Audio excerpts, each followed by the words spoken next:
Hello and welcome back to Filmdelve's newest episode. Today we watched Tokyo Godfathers by Satoshi Kon, who is also the same guy behind uh, Perfect Blue. Paranoia Agent, Perfect Blue, and Paprika. And you can clearly tell this is Bro, he one of made his the films. spice. Huh? I get it, bro. I Said, get bro, it. he made the spice. Yeah, The big dude the got you, movie bro. Paprika. Um, Like, And this is a very beautiful, tender, and funny tragic comedy movie about three homeless people who find a baby on Christmas Eve and try to track down the baby's mother and get into shenanigans and kind of confront their past demons as well. And yeah, that's our movie for today. And we also have So, a task at the end as always. so we'll point this out. This was Conscious pick. He is not here currently. We do not know where. Maybe he'll join in the He middle died. episode like most times, or maybe he just won't show up at all. you think at least on his episodes he show up on time, but it's asking too much. Anyway, I was also late. Uh, But you had an excuse. It's fine. he It wasn't might. a good one. Maybe he's in the Mine's not hospital. going. It was literally just I was an idiot and forgot to set the alarm like I should have. Anyway, But whatever. At least he showed up. He didn't. So uh, we'll see. I say we go. We should do a higher ratings go. We go from lowest and then up to highest. So Skelly, Mean, and Cosmo. Yes. Uh, all right. Well, for me, this is like kind of like the opposite of the vibe last week, which, uh, fucking 2046 is like the very like summer Christmas like blues type feel. And this was very cozy. So like it really is like a totally opposite direction. This is one I can imagine like you watch by the fireplace and you just fucking have a good time. Which is actually like pretty impressive considering it is relatively serious, like subject matter throughout the whole movie. But like the way it handles it is not like immature, but it still manages to be like cozy and tender and fun. Mm-hmm. Uh, I really liked all the characters. I liked how they each had their own complexities. I do wish we got a little bit more probably on Hannah and the girl because I feel like we got the most on the guy. He's the only one who Yeah. really got any type of real resolution. But I did wish we got a little bit more there, especially considering the girl literally stabbed her dad over a cat. So like, there's a little bit of Yeah. strange shit going on there. Like, I wish we learned more about. But overall, I mean, I really love the facial animation. Like, there's so much expressions put into this, and like the facial animation does a lot of like the facial, like they do silly stuff. They kind of like survive ridiculous things. It almost reminds me of like old Lupin movies, but it Mm-hmm. just has like a lot of charm. I didn't realize this movie was from 2003. For Oh my god. Yeah, it is from some reason, 2003. for some reason, I thought it was newer because I've never heard anyone talk about it except like this year. So I thought this was actually a new movie, It like a pops up relatively every new movie. Christmas, basically. Because it's like a Christmas like classic for Yeah, but Japanese animation. for the time, it's a very progressive movie. Like one of the main characters is a Honestly, trans woman, and yeah. of course, it has the whole like she does end up being a lot of jokes and stuff, but overall, she's kind of like the most pure-hearted character. Yeah, I So mean, like for its time, it's yeah. very progressive. Even though I'm sure some people would watch it now and be uncomfortable with with all the jokes that are made at her expense. Yeah, But but for its time, yeah, for but those for people, keep in 2003, I was mind like, this was dang, made in 2000. This came out 2003, so yeah. And for 2003, it's very progressive. progressive, yeah. It's kind of funny the Japanese kind of had their like finger on the pulse of like trans like people like way earlier than like the West because like Yakuza 2 had like the That is trans character who runs the bar yeah like way earlier. that is true. There's some Japanese that just has like, and it's like old media too, where it's just like there is like a trans Yeah. character. So I'm like, that's crazy. Like, well, in the West, we're only doing that shit like right now. Like, this has been like a new thing Yeah, to it to just kind of start. feels it just kind of feels like they're finger on the pulse way earlier than us, which I always find like interesting, especially because like Yeah, again, there's they a lot of jokes made about her and calling her a homo and other stuff, and but he's dropping the F slur. But at the end of the day, she's like again the most pure-hearted one of all of them. Like she's almost the most childlike, despite Some of her the jokes one do being a little hit. child. There's a joke she does that really got me, like the crack a big smile was the I'm still upset, like near the end of the movie, and they're like, Oh why? Because yeah. the baby? She's like, no, because it's the men's word. And she was tearing apart the guy too, man. She was eating his ass up any chance she got, bro. She was destroyed him, fucking with her words, bro. I was like, damn. Lady. I think one of my favorite jokes with her was when at the beginning when they were like lined up to get like at the free food part and they were getting I don't know like drinks and she tells the lady that she's eating for two and then later on when they've picked up the baby and they're like checking out the locker where that the baby had like the key, we can see the same like lady descending down the escalator going, oh wow, he was eating for two. I don't know why that cracked me up so I didn't even bad. notice that. Oh, it's I'm there. telling you. It's in the beginning, so you kind of forget about it after like everything that happens. But Yeah, but yeah, you rated I'll let it. you. What did you rate it? An 8.5? Yeah, I did think honestly, I feel like my biggest problem with this movie might have been the ending. Ironically enough, because I felt like I didn't get like really any closure. Any Like closure it for felt like Hana and Miyuki, huh? yeah, for like anyone pretty much. Like it's a baby, you got some closure, but like it just kind of ended. Like it feels like it ended almost in the middle. Like it felt like there was a lot more to tell, and I just didn't get it. And I was like, oh, it's over. Like I thought for sure maybe 15 more 20 minutes after like she meets her dad, you resolve her story at least, and then like maybe her and the guy go back to being homeless and being happy together, whatever. I thought maybe like that kind of form, but ending right there, I was like, huh, like it honestly feels like I got halfway into an episode and it was like, okay, you're done. So I did fucking feel a little bit disappointed because I felt like again only the guy got like a shit ton of closure. And man, we want to talk about that guy, man. He really fucked his daughter up because like she's marrying a Yeah. dude who looks like the cleaner version of him, and then even had his fake backstory he gave. Like, man, you really fucked up your daughter, huh? You gave her supreme that. Like, she's literally marrying the ideal version of you. Like, it's crazy. The daddy issues go crazy. Yeah, so yeah, I feel like I don't even know how to say probably just what we wish I got more. Maybe is like it's just like I felt like I didn't reach the end of the story. Like it almost felt like it's set up for a part two. And I Yeah, I kind just of wish we did get like a part two, and we the kind of more saw what happened to Hana and Miyuki, because like that her was dad also clearly looked cool. right, so I could easily see them like mending their relationship and making up. And like I don't know, it'd be nice to see like maybe Hana and fucking the dude like kind of get a new fresh start and have a place somewhere or something. Maybe, yeah.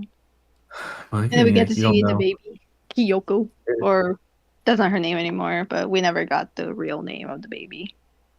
Yeah. It's just like the whole movie is just like a beautiful chain of like domino events, and then kind of like Christmas miracles sprinkled in. Like the always you get this coincidence that makes everything okay, no matter how bad it gets. I Hmm. also, I also love the little things like you can see about the character, like fucking I don't remember the guy's name. I remember Hana. Like Hana's the only one I fucking remember. And Hana, Kyoko. the alcoholic guy is Jin, and then Miyuki is the girl, the Okay. teenage girl. Yeah. Yeah. As you can see, it's like one of my favorite Jin like kind of character moment was when he's literally about to go quote unquote kill the guy with the bottle, but then after he gets shot, he immediately drops the bottle and checks on him and goes, "Are you okay?" Yeah, It's it like was funny. I really like moments like that kind of show like their true nature, especially like back then. You also see him like really helping the old man through everything and like checking on him. And even when he's like repeating his requests, he's still like, "Yeah, here you go." He does every single one. And how like That We were making that jokes Hana about one kind of that like we were moment hides like her where I we feelings. was were we were like, like, God damn, how many old fucking last requests does this motherfucker get? We were like, shit. I was giving side quests nonstop. the one gym moment that okay, it cracked me up, but when he grabbed Miyuki's boobs when they were in the beginning in the trash, I was like, all right. And he called her small chested, and I was like, bro. Pedophile ass motherfucker. Yeah. And you kind of think about the whole like They're supposed to be like found family, so he's kind of like the surrogate father. And I'm like, all right. I It was 2003 in Japan. I found it really funny when he passed out in the alleyway near the trans bar, and one of the girls pop up, and she's like shining bright because he's kind of like fucked up hallucinating, and she's like, "Do you want my magic or ambulance?" And he goes, "Ambulance." And she's like, "Rude." I also like, they kind of like a same similar effect they did with like him and the old man, where like when the old man drank alcohol, his face literally brightened up, and then like when he died, his face like dimmed right back down. Like, I really like the facial animation stuff they did in effects. Yeah. And also, it was really cute, to be honest. The art You know? style was really cute. Yeah, it was really fun. Also, a lot of car crashes in this movie.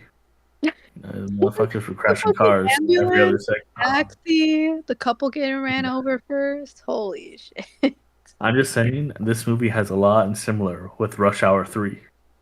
Oh my god, They dude. had the Oh my We have taxi. god. to They, explain this because they like had the taxi cab driver, which is what I brought up because it's sort of like Rush Hour 3, where they get the French taxi driver and kind of like bring him over to their side to like drive him he around. he was So like explaining the they have that whole plot point. parallel with that cab shit in the middle of a chase scene.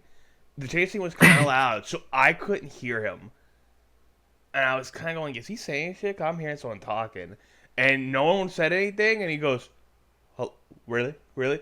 And I went, "I didn't hear you, man." So then he goes, fuck you," and I was like, "Whatever, funny, funny." Way later in the movie, he he screams, "What's Rush Hour 3?" Rush Hour 3, because Yeah, it's like Rush Hour because when Hannah saves, she grabs like the flag, and that's how him and Carter live. And it's the Rush Hour 1 or 2. Like it might be both, but they did like it's like literally the same type. I think well, when Lee slides down one, and then they slide down one. They both slide down one and like two. So that's another Rush Hour plot Right? point. Yeah. And then at the end, they show the Eiffel Tower, which of course is in Rush Hour 3. So I'm just saying I'm putting something together with the Rush Hour parallels. If only we could ask Satoshi Kon, rest in peace. He'd be like, "Do you like Rush Hour?" Say yes. Did you watch Rush Hour 3 and base Rush took of Hour 3 was Godfathers? probably, now that I know it's from 2003, I think Rush Hour was way after it, by the way. I think Rush Hour 3 was later than fucking 2003 because it was when they're a little older. Ah, I don't quite Rush Hour, yeah. remember Rush when Hour that 3 is 2007. is. You could still watch Rush Hour 2, though. That was 2001. So perhaps that was an influence here. Just, yeah, overall, it's just a very beautiful, cozy movie. I could easily see myself watching again. And Almost like a honestly, my biggest Christmas gripe is I miracle. wish I I mean, had Christmas more classic. time with it. Yeah, it's a very like Christmas. I mean, like the babies say, like Jesus or whatever. You find them in a manger, like, and they're kind of like I don't say the three wise men because two of them are like girls, but like it's kind of like an analogy there. And then the angel shows up. It kind of like retells the story of Yeah. Jesus and stuff, which is it's nice. Again, all the magical things that happen. Again, like when she gets saved by like the flag thing, like a burst of wind literally picks like Hannah up and like prevents her from dying. Essentially, it's literally a Christmas miracle. It's like the Christmas spirit. I also found like I always find it interesting when like the Christian themes in like Japanese media, like because I always kind of forget like that Christianity is a decent like thing over there. Like it's not even Yeah. obviously as big, but like it is still like decently around. So it's always interesting having like again a Christian kind of movie from the Japanese, which kind of a segue because Angel's Egg is also very Christian imagery. Yeah, biblical imagery and Yeah. stuff. Yeah, I thought it was It's really- interesting too. I also like seeing like the diverse parts of the city. Like you go see like the I don't want to say like Hispanic portion of the city. I don't know like what specifically they were. you know Yes. what it reminded me of, and like I'm gonna do this a lot in my section too, and I hate to be that guy, but it reminded me of Little Asia from Yakuza Zero. You know what I'm talking about? Yeah. Like that's what kind of reminded me of, like that little like slum area, or like more of the immigrants, and like because that's mostly where I think in the game it was like fucking Chinese or some shit, but like Okay. Yeah, we will have to ask like Cosmo though what was all the yeah, I Spanish saying forgot we because we didn't referenced have the game because subtitles. like We don't it was know. pure Spanish, and then I think didn't have any. It just said Spanish in quotation marks. It was on purpose. Yeah, I basically. figured it was on Yeah. purpose, but I also wanted to Yeah. She transition goes, he Because used to to it. say gibberish. they want to kind of like build a You're supposed to bridge. be like the characters. Yeah, you're supposed to be like the characters and not like Yeah. understand. And what do you But say, I Joe? still want to know, and I know you I know. can get into the Hispanic, the Latino characters in my portion because I think I know where they come from and where they come from at least. I think I can make a decent guess. And I mean, I can also talk a little bit about like actually Latino immigration to Japan, a little bit more about that if All right. that's something of interest that could pop up. But yeah, don't All worry. right. I'll get Well, to that in my portion. I'll translate what they were talking about. well, I pretty much said all I went to, and it was like cozy, fun time that I wish I had more with like closure with the characters in the ending, and that's about all. Anyway, Okay, Chubs, I feel you like go now. white guy Japan throughout this entire fucking movie because there were so many locations where I was like, oh my Japan. god, Yakuza. That's literally in the thing. Like their homeless place. I was like, oh, that's the homeless thing from fucking that movie, that game. And then like where where Jin passed out that first time, I was like, oh hey. I kept doing that a lot. I was like, God damn it, I hate myself. So that's I'm gonna draw you in the white guy Japan. no. So you can put on the video. But but yes, that was my main thing there. But other than that, man, this movie's got a lot of fucking charm. I fucking love the shit out of this movie. I'll be honest, it's one of those things where like something like really gets you so well that like you kind of grout out that critique thing to where you just want to go based off your vibes. Because like enjoyment wise, man, I wanted to go to the roof. I was like nah. I was like the ending thing, like you said earlier. Also, just like Jin got a lot, like all his shit fleshed out, and Hana got some of hers, but Miyuki like is pretty much still up in the air. Besides like some implications. Um, It kind of feels like it like ends in like the middle of her story. yeah. But this is my first time watching any of his movies because I haven't watched any of the other ones. I Damn. watched Uh, Perfect Blue. yeah, I've heard Watch Perfect Blue and Paprika. So Paprika good. I know of because that one is like almost everyone's like if they do like a top 5 or top 10 like anime Well, movies, that's always in there. People It's always a talk great well, about it. movie. Perfect Blue you should know even more of because I feel like Perfect Blue is that, but even like higher up. It might be one of those things where if I Yeah, looked at it, Perfect I Blue is knew it, but definitely the his name's like not really hitting best. me. I mean, we literally have Black Swan. The movie was literally just a rip off of Perfect Blue. uh, but yeah, but other than that, like the animation was really good. I really loved like almost like the Looney Tune esque stuff in it. I've only watched one Lupin movie, which was one of the newer ones I watched with y'all. But for my feeling, it does kind of feel like the Lupin, especially the chase scene, where like the cab driver Yeah, comes back into play and stuff. yeah. Like I was thinking of the one probably I think the first one by what's his name, the fucking Ghibli guy. I think literally directed it. oh fuck me oh, am I fucking again? Miyazuki. Mizuki, Let me whatever his name see. is. The director is kind of an asshole. When it I comes to think he things I directed. like, the three names always these characters have is Miyamoto, Miyazaki, and the other one. Man, that's all the three names usually. Ghibli director. Yeah, it's Miyazaki. Miyazaki. Yeah. See, I thought it was Miyazaki, but I was like, I don't want to be racist and be thinking of the Dark Souls I guy. was gonna say Miyamoto, but I was like, I don't think it's either. I think it's Miyazaki. Miyamo- I literally just didn't want to It's be DMs. DMs fuck me up because leaving that big enough. And at one point, he like did a lady driving like a car up a castle. Like there's just a lot of like kind of goofy Looney Tunes shit that just really like lends to the charm of the medium. And there actually is a Lupin movie I want to watch because every now and then a TikTok thing comes up. I'm like, what is going on with Lupin, man? It's like an axe wielding serial killer. it's Lupin, the Castle of Cagliostro is what I was thinking of, and it was written by Miyazaki, and it's his first feature film as a sole director. It's a good one. Hmm. But yeah, And that's what but like I said, the animation is very good. I like the dynamic of all the characters is good. Um, like also like a big thing is like a lot of the characters have like visual like the shit where it's like it's more or less for like the visuals, but it's not really like kind of happening. Like the glowing light with the chick and stuff. It's more or less I think played up to be a gag. yeah. But I still like Mhm. it. Uh, Cartoons do this a lot. yeah. But I do agree with like I was thinking like the Three Wise Men, uh, slight like reference, kind of near where they're getting more near the first house. But I do like when they go to the graveyard. I do like there's like blend we can see like kind of a bit of homeless life for Japan. 'Cause they said a graveyard, and at first when I heard, I was like, "Why would you go to graveyard?" Like that, my brain was like, I couldn't think of like why the fuck. That'd be the last place I go if I'm homeless. And I saw what they're doing. They're just taking the offerings, and I was like, oh, I guess it makes sense. I forget people do offerings. Yeah, we couldn't do that here, bro. We Like, you'd starve here. You go to graveyard. yeah, because I'm like, Hmm. it's a culture thing, Like, where it's like, I mean, you Yeah, get we flowers really here and respect there, your but like, you're not ancestors. leaving like they're like, oh, he loved drink like sake, and it's No, yeah, like, it's like offering to their spirits. It's like yeah. a lot more like respect and dedication to ancestors Um, rather than like paying tribute like we do. so again, might be reaching like I did the last movie, but like the like again, it's more of a miracle when they spot the baby stuff. But like to me, I was like, does that mean that was like a kid that died in childbirth, or is like a mom?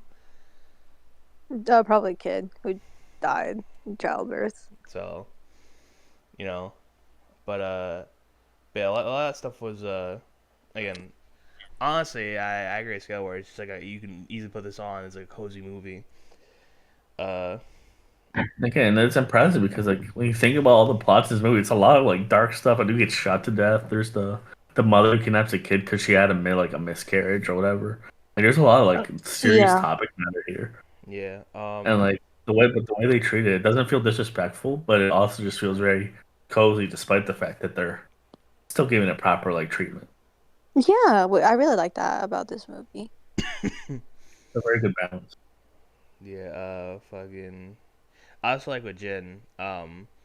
Like when they go to the burned down house and the like the fuck I she literally said her organization name and I keep thinking it's the homeowners association but it's not that. It's like this like neighborhood thing.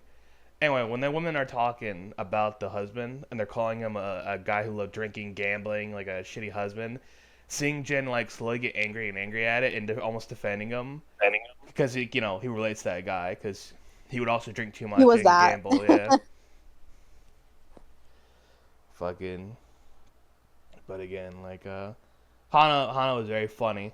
Uh but fucking like they also do like the callback to like because the first in the beginning of the movie, Miyuki says to Hana like eat shit pops, and she says like shit I could take, but pops no, and like she fucking hits her. And later on, we see her in her origin while she was singing. A customer got mad and yelled "eat shit pops." Uh, Yeah, and we also get to Hmm. learn that like she had a lover who did pass he away. slipped on some soap. This with them so you gotta lie Which, about that. You gotta lie about that one in the afterlife. You can't be saying you died like that. and I like the mention of the AIDS crisis, which was very interesting to me because I guess for me I always heard of the AIDS crisis during the 80s and 90s as like as more of a US thing, and then when they bring it up over there I was like, "Oh wait, was it over there too? Like was it a global crisis?" I just thought I was like a little homophobic, Joe, to be honest. I I thought so just thought you too. really assumed AIDS because of that, and I was like, well, I mean, I assume so, but then I thought about it. It was like, I was could there be an AIDS expecting like epidemic also in Japan? Like, I don't know. I thought it I was have to look it up. interesting that they brought it up. But yeah. Beyond that, it's a really just like nice try movie. It's funny because it'll be really like whimsical, and then it'll like throw you one like it's all fun and games, and then like Miyuki goes to make a phone call to her dad, and like she just like is like kind of choking, like on her, like she can't say anything, and she breaks down and cries, and we're moving on to the next little little interest. Like the movie does have like some pretty serious themes, but like it does handle them pretty well. There's a lot Um, of folks like even like we watched a homeless man die in his sleep, like surrounded by trash, and his last request is like a drink, which is depressing of itself.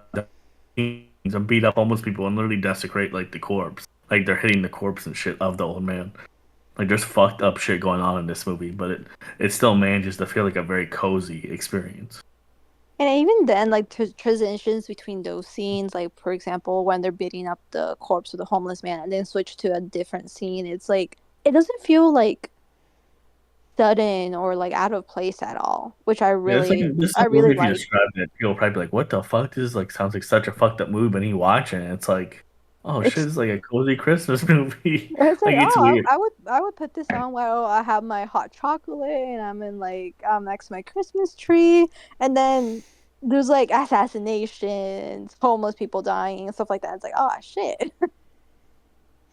Yeah, it's even showing like the squalor of like immigrants living in like the slums and like again like the drunken like addicts that are homeless, the teenagers being like it's the woman. It's like addressing so many different issues and like problems like not just in individuals but society, and then it's still all wrapped around this like very tender Christmas like mood with like the main characters. And with humor as well. But Yeah, it was never humor that felt out of place. yeah, for sure. Is it, Like, do I go next? Oh yeah, oh, sorry. the I gave it well, a series. I gave it a 9 out of 10. That's pretty good. I gave it a 10 out of 10, but normally I would have rated it a 9 out of 10, but I'll go into why I gave it a You 10 could out of tell I You was 10. don't need like, to do that. You don't need to do that. You don't need to go on why you gave it a 10 out of 10. Yeah, no, I will. So, so this movie, so I watched it before in my second year of university when me and a friend we went on a Satoshi Kon movie marathon, and we watched this one, Perfect Blue and Paprika, one after the other. But I admit I was high on my ass because I was like on my third joint. So when I rewatched this movie the other night, I was like, "Whoa, wait a minute." I was kind of like, I describe it as a warm embrace by somebody who I didn't immediately recognize. Because again, I was high off my ass when I was watching this movie. But then when I recognized stuff, and I was like, "Oh yeah, that happens. Oh, this happens." I was like, "Oh yeah, this is a really fun, tender movie." That I remember why I liked it so much. I mean, again, it's cozy, it's nostalgic, and but it's also tragic, heart-wrenching, and sometimes somber. But it's so perfectly balanced, in my opinion, of how it handles all those like emotions. Because again, we have like this situation where we see like a trans woman, a alcoholic, and a teenage runaway all be homeless in like the worst possible season to be homeless, which is winter, right? And it is normally such a situation that would be like absolutely tragic, but the way the movie like handles it with grace and respect, especially to homeless people, right? Who we sometimes like as society we don't see Yeah, them like it gives a lot of humanity to the homeless in this movie. yes, and because as a society we at least in the United States I imagine like I don't know how It's it would pretty much everywhere. Like, I yeah mean, it's like pretty in this much movie, trying to Japan, it's not like it's yeah, we don't see them as a pretty people, right? universal We see thing. them as like burdens. We see them as like trouble. We see them Or as failures, or because they're dicks they deserve it and yeah. shit like that. But then it humanizes them. Like for example, Jin, obviously, like he was a person who gambled and was addicted, and a lot of the things he did was his fault. But it also humanizes him to be a person to a degree where where you Yeah, don't sure. outright hate He's him. a faulty person, but you can also see all like the good sides of him too. Like Yeah, his the faults. Like, we would see yeah, if you just saw a homeless dude, we just see oh that dude ruined like his life, whatever, and you'd ignore him. But like you see like all like he cares for people and how he pushes people away, but then he still like ultimately cares about how they perceive him and doesn't want to hurt them or like be seen as like this way or that way. So he goes out of his way to help people or make them comfortable in their last moments. yeah, he tries. That's what he is. He's a person who still tries, even if he falls short of a lot of times. And then the Yeah. art style is gorgeous, obviously. It's so pleasing on the eye with the like really warm color palettes at times. And the expressiveness, we talked about that, like how expressive these characters are. And how a lot of their expressions are like unique to their characters. So like they do certain things that the other characters don't with their facial expressions and such. And then I think all the characters were really like lovingly written. I mean, Hana, for example, was like a character. I was like, wow, this is pretty progressive for representation for a trans woman in 2003. I mean, again, she is like the butt of so many jokes. I mean, but also the way she handles them is like, I don't know. I really like the fact that that while she is the butt of the jokes, I don't felt like it was entirely disrespectful to her. Um, Again, this is 2003, so obviously there's gonna be some misconceptions and like stuff that's said. But I really liked also like this glimpse into the drag bar, this ballroom culture that in Japan, which I thought was really neat. Um, then Were they with the Miyuki drag or were they trained? Like, I is don't a know which one you're talking combination. about. The thing is, like with Hana, I see a lot of people that thought she was a drag queen only, and I then mean, the and way she then talks, she's definitely not just a drag queen. I think definitely it's like not. explicit But from the also start. like Like, trans women, but also the spaces where she was at are kind of like convergent for both. So a lot of people were probably drag queens, and then a lot of people were trans women, and it's just kind of the lines blur yeah, well, in those especially back then, cases. it's probably like the closest you could get Yeah, I mean, in those places, like to a a safe lot of space. the labels kind of like blur. So Yeah, it, but again, back it then, it's probably the closest you get to a safe space and like feeling yeah, comfortable and shit. So yeah. I was thinking like, is there's just stuff that's aged like meh, but it was for 2003. It's a very progressive movie. Honestly, yeah. I don't think there's a lot of faults I can say, but It again, would honestly still be pretty progressive even today. yeah, I did worry a little bit when after they get kicked out of the convenience store and they're arguing outside and the ambulance crashes and Hana coughs up blood. I was like, "Oh, please don't let this go through. Like don't let her be diagnosed with something like AIDS or some HIV or something like that." Yeah, And I was like crossing my fingers. I'm like, "Please don't go that route." But it doesn't seem to have gone that route, so we'll pretend. I'll say yeah, that she's she been doesn't have fine. it.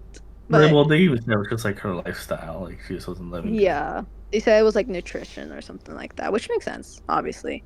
And then Miyuki, my opinion on her, it was that even though she was like kind of like the typical teenage girl, wanting to be independent, but like always relying on her surrogate parents and like being very headstrong, stubborn, stuff like that. I never found her once annoying, you know?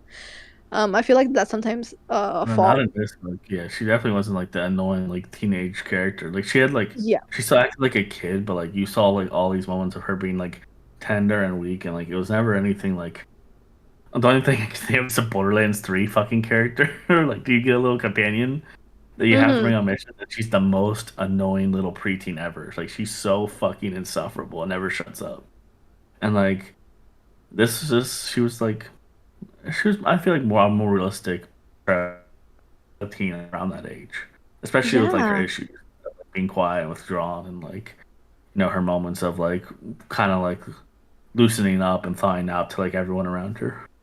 Yeah, and I really like that they went Satoshi went with that route when writing her because sometimes when it comes to teenage girl characters, I feel like sometimes they're written off as being really fucking annoying, insufferable, stuff like that. I mean, true, teenagers are, right? They can be really fucking annoying, they can be insufferable, but they're also like I wish there was like sometimes more grace given to them because it is Yeah, like it's a not like that. very Like, yeah, everyone has like multiple sides.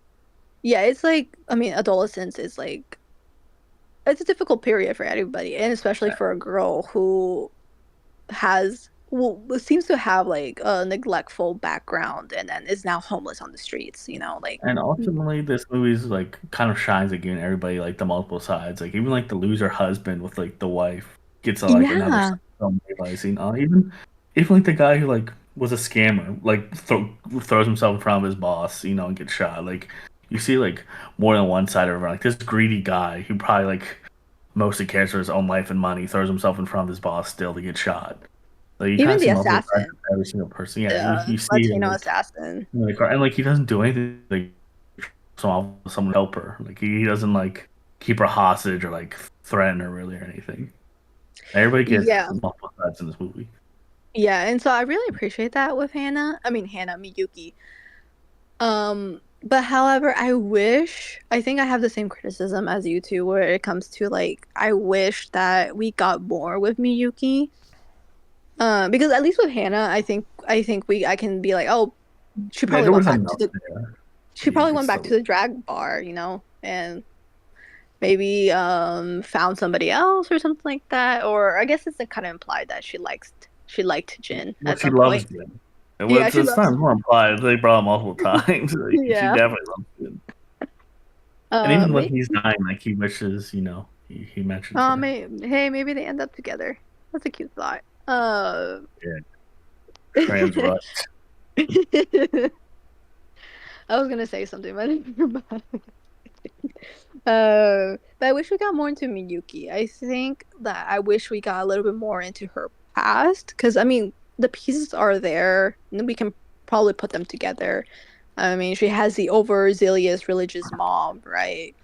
The police father who is most likely because of his work absent, emotionally absent, neglectful in that sense. And then she's also quite overweight when we first see her, which like can say implies a lot of things going on there. But to the point that she stabs her own father, I'm like, okay, I kind of wanted to see like because that's a huge leap, I think for me. That she stabbed her own father. I was like, That's more of a cat. yeah, because I mean, because Yeah, is from he my guys, when like that was the only thing she could really like tell her feelings to. Because, like you said, her parents probably. I feel like maybe they like was like too malicious for me. Like maybe they just, I'm saying like willfully, not mm-hmm. realizing. Sometimes your kids, it's kind of the unconscious evil of parenthood. You don't realize you're not paying up on like enough tension, and then boom, it's too late. So I feel like it's Yeah. like probably like, kind of like that. And I wish It's that we like got this. Yeah. uh, it's like to quote True Detective. It's like when Woody Harrelson's character has a realization. He's like, I realized my true sin was inattention, like to my kids, and his Oh family. yeah. And like I feel like that's probably what it was for my sin. It's probably like what I got from her character. She probably comforts because she doesn't really know how to like digest like her feelings healthily. She probably like got the cat. Probably put a lot of like her emotions into that cat because it was the only thing she really had that was stable. And then boom, it's gone. So you've lost that emotional anchor, and boom, she snaps because her emotional Yeah. anchor is gone. Yeah, definitely. So those are the pieces that you're given and you're put together, and that's the like picture you're given. But I kind of wish we got more into that, just a little bit more, like maybe a scene Yeah, or definitely two more. because like definitely especially because the way she acts like her father is like he's gonna arrest me, and then when you see her father's face, he's clearly relieved to see her. So it clearly points Yeah. that it's gonna be like a happy-ish ending of them making up rather than like what the fuck. What the fuck you stabbing Because you, like bitch? yeah, he's like 'cause, like, he very clearly you kind of see like that weight like leave his face. He's like, oh shit, the relief hits him. He's like, oh, it's my daughter, Miyuki. Yeah, So and then I also wish like we got resolution with her because again, I agree that her story felt like we just kind of ended right before like the actual ending of her story. Like, I felt like there was a couple some more steps left out yeah, I feel that like we didn't get to. I feel like this movie ended like 10, 15 minutes before I thought it would. I thought she would get her resolution, then we would see what happened with Hana and Jin, and then it would end. Yeah, and then the plot, very fun, honestly. The whole idea of the Christmas miracle that occurs in coincidences that almost seem like divine intervention. Very fun. I think all of those were very fun. I don't really have a complaint with the plot at all. It's very fun. Even I think I just had a lot of fun with it. Even if it was like dark humor at times, I thought it was handled appropriately. So everything was pretty good. I can get into a little bit of the Latino part, which I totally forgot about, and it was kind of funny because I was like, because when the guy started speaking Spanish, I was like, wait, what the fuck? Why, why is he speaking That was Spanish? a roller coaster because at first I was like, "Oh, the black maid." Then like she shot him. I was like, "Oh fuck!" It was the black maid, and then boom, she rips off his wig. It's a dude, and he starts speaking Spanish. I was like, "Oh my god, it's not a black maid. It's a Spanish dude." Dude, that shit was I such a thought, but it was such a flash content. They didn't see the reveal the first time, so they had to go back and watch. He goes, "What the fuck?" when he took up the wig, that scene was crazy. I was like, I was like, they have a black name. Yeah, all right, Yakuza. Oh shit! What the? Hey, hola!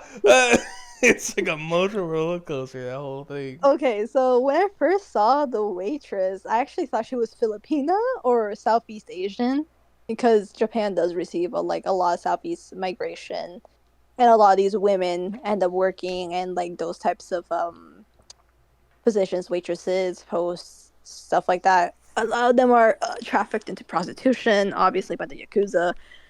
And at first, I thought that that was it. I was like, oh, okay, just like Southeast Asian worker. That makes sense, right?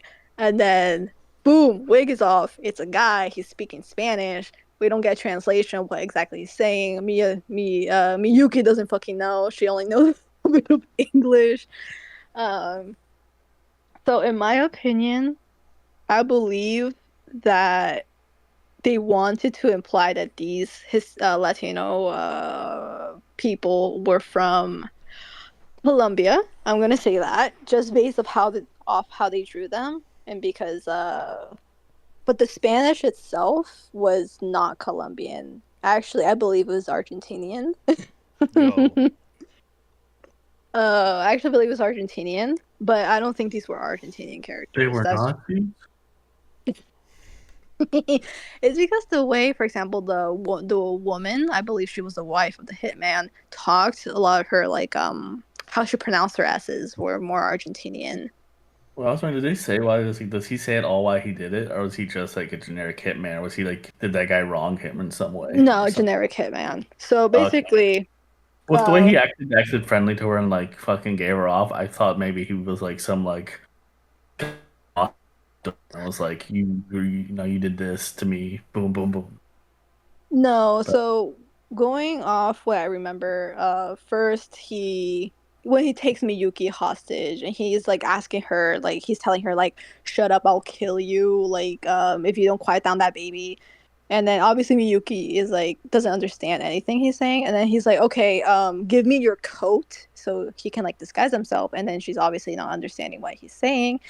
And then he's just like panicking because he's looking at the baby and he's looking at her and he's like, help me out, will you? And then she responds with, thank you. So that's where he gives up, basically, because obviously they're not understanding each other. And then they go to the taxi and then he's kind of trying to convince her to like quiet down the baby as much as possible and like that he's not going to hurt her or anything like that. And he's taking her somewhere safe. And then when they get with the woman who breastfeeds Kyoko, the baby, she's making just small talk, just kind of asking like, "Who are you? Where are you from? What happened to you?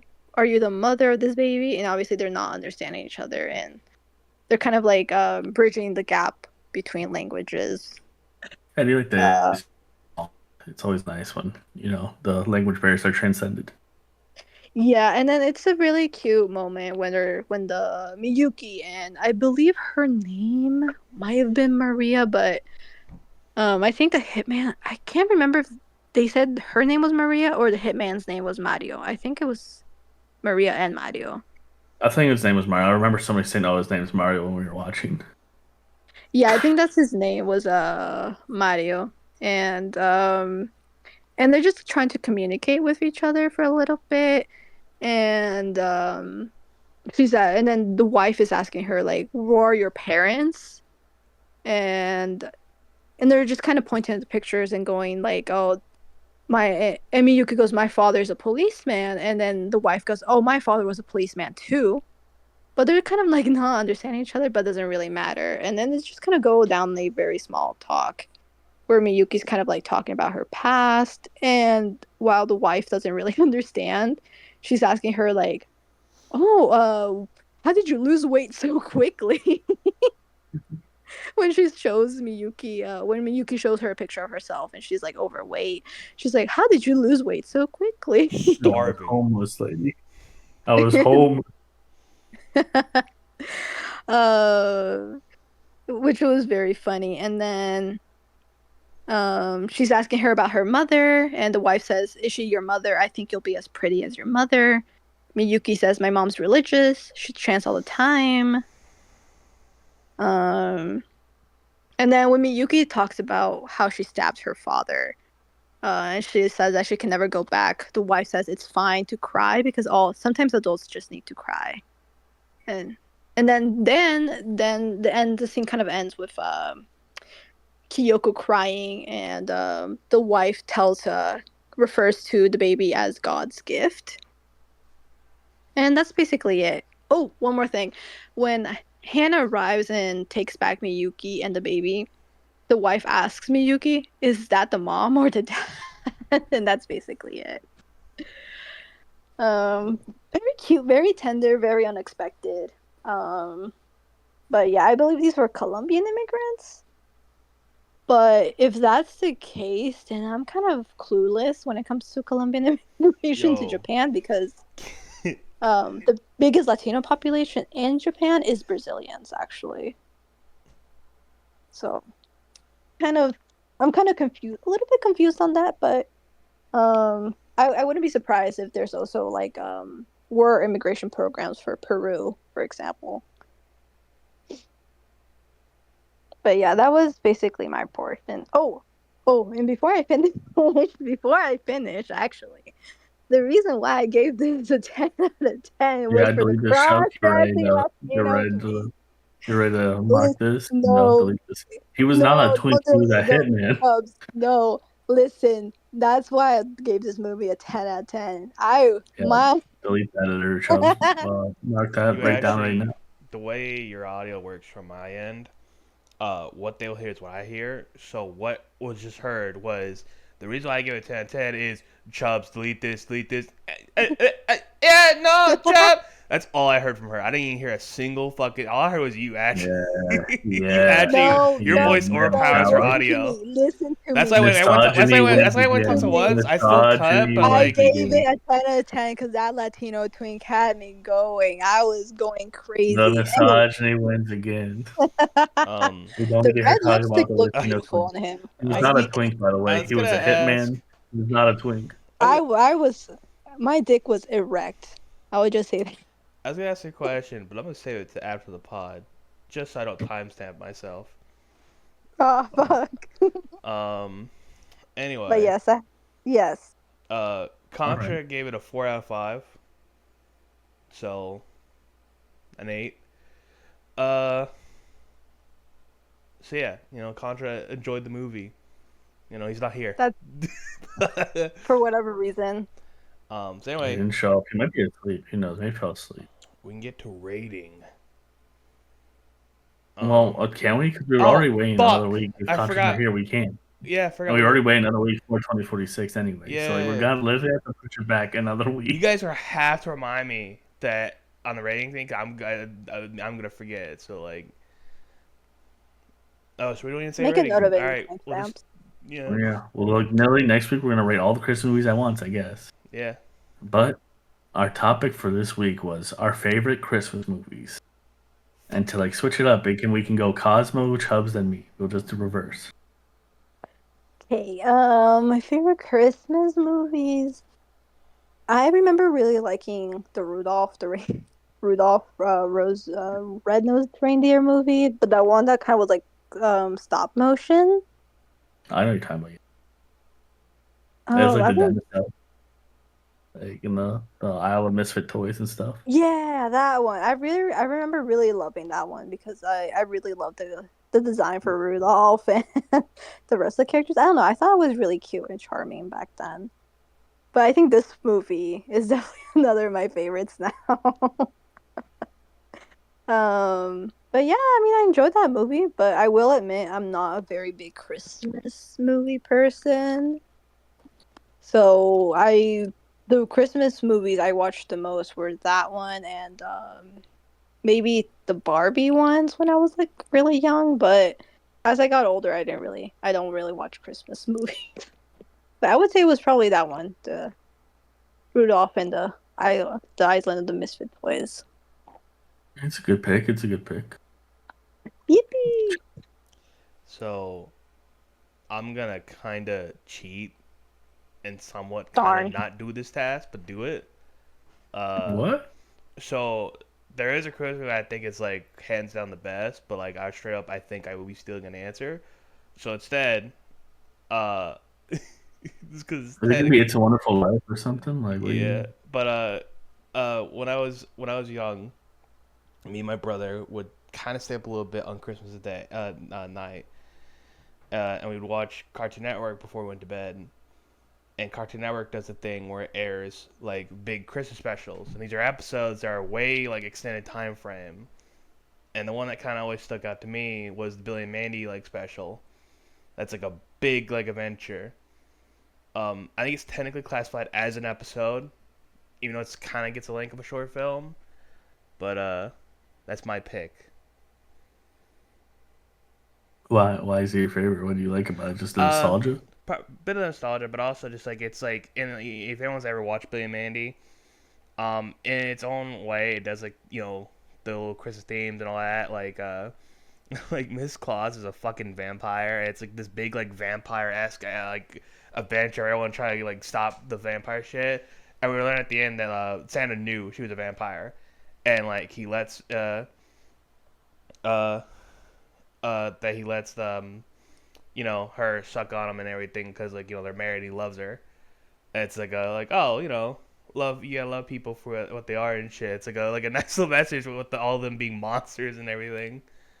Again, it's just like a fun episode. Plus, I think Santa Claus is literally voiced by Gilbert Godfrey, which is I love him as a voice actor because he's always funny to me. Uh, but yeah, I don't know. It's just like a bit of like a nostalgia there.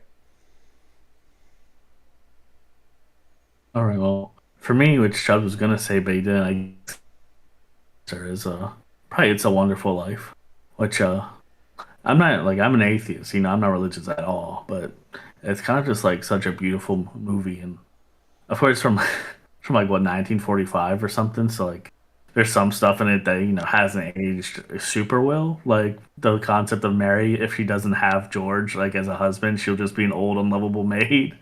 Like, so there's some stuff like that that of course isn't age well, but overall it's like I don't know, I just find it to be a very beautiful like movie and message that like, yeah, even if life sometimes doesn't go the way you want, it ultimately can still be a gift. And if you're a good person, you can still change all these people's lives for the better. Like, it doesn't matter if you're not like on the front lines of a war or something. Because of you, all these people are like alive and thriving and doing good. I just think it's a very beautiful movie to me. It's a movie I can watch every Christmas. It's probably one of the only like Christmas movies I really care to watch every Christmas because I'm not really a Christmas person either. Mainly because my parents like Christmas heads, so I've kind of been Christmased out my entire life. I'm like, cool. I've gotten so much of it throughout the years. I'm just like, ugh. And I've seen so much, but that one it has it's a special magic to it. I really love all the performances, all like how everyone acts is like so charming. I just think it's a very almost ageless in a way. You have to watch it in black and white though. Don't watch the colored version. That's a movie you watch in black and white and you enjoy the experience. But yeah, overall, there's a very, very beautiful movie. Can watch it regardless. Probably, unless we're counting, something like Nosferatu as a Christmas movie released on Christmas. It's around Christmas time. But fucking, it's one of like, it's probably my actual, like, fits the theme of Christmas and everything. It's a magical movie, and even as an atheist, I find it's that thing that makes me, like, my heart twitch a little bit. I'm like, oh, damn. Maybe Feelings. God is, good, bro. And then, I move on with my day. Hmm. Anyway, go ahead announce our next week's fucking movie and task, Cosmo. I hate you. I was actually, I Uh, want you to know, like last we see, like last night, I was actually trying to get us not to do this. I was trying to like come up with some bullshit. So, I was thinking of changing the movie to something like almost artsy, something that just like something that included Christmas in the background. I saw like Kiss Kiss Bang Bang, but but I decided that for my birthday, which is tomorrow, everyone, I wanted to torture people, so we're gonna be watching Red One. That came out not too long ago. So we're gonna be watching that, and we're all Uh, going to enjoy it, and we're all gonna give it tens, right, guys? the first movie to be in the lowest Yo, tier, I think, is coming up. there is people. The odds are actually do try to keep up and watch the movies for every episode. If you skip this episode, I'll get it. You know, It's our first flop episode. It's okay. We were gonna have it either way because, like, when Singer was here, he was gonna do fucking Star Wars: A Christmas Special. So we are kind of doomed either way. But honestly, the Christmas Special would have probably been more enjoyable. anyway, yeah, it's Red So we're gonna do One. this beautiful movie with Chris Evans and Dwayne the Rock Johnson. He's That's how we're not, gonna wrap up dude. Christmas. Everybody's going to Chris, enjoy it. Chris Evans is not in good shit at all, man. You know, after he left Marvel, he's like, I'm gonna do just slop Like he forever. did the opposite of Robert Downey Jr., where Robert left away. I gotta prove these motherfuckers that I know how to act Actually, still. well, Chris Evans was in the Materialist, though. That is an artsy movie. He was in one non-slop movie, I think, and the rest he was just like, I'm doing slop. He was in The Gray Man, bro, with Ryan Reynolds, bro. I watched that movie. But The yeah, Gray Man. this is my birthday gift to myself because I know that nobody's gonna enjoy it. I'm probably not going to enjoy it either. Oh, what kind of gift is this? Watch What? how Oh, and the task. The task is, what is the the Christmas present that you want for this Christmas? oh, What is man. on top of your wish list? Chubb's gonna be like, my dad dead. Oh my God, dying. Oh man! Wow, what a question. Something that you really wish for this Christmas. You know, like a Christmas present. Your dad dying, getting a new job, something like that. No, I thought you meant real Christmas. I was gonna like mention like, the thing I'm gonna get. Oh, but you can mention that too. Whatever. It's like something that you really want for Christmas this year. All right. And that's pretty much it, right? Yep. Hey. He did actually show up the entire episode. I don't know what happened. Yeah. It'd be funny. I think he might be asleep. Yeah, I think he feel like he's asleep. I was asleep. He has like that schedule. He works like in the morning all day, and like he doesn't sleep properly. Was it there for his pick of Tokyo Godfathers? Do you think he'll be here for Red One? He better be here for Red One. Dude, we need to show Red One, bro. We'll start losing members of the podcast, bro.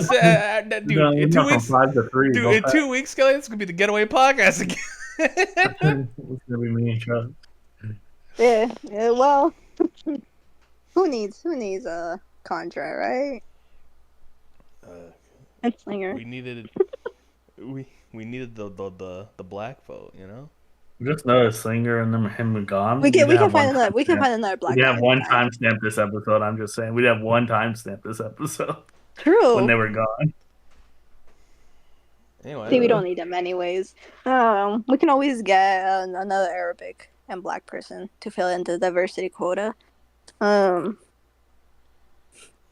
we can get Mo and Rose. Yeah, let's get Mo and Rose. Well, it would just be like right now where we're the only 3 talking. Crazy. Oh yeah. She didn't pick up on it. Anyway, thanks for watching, everybody. Thanks for watching.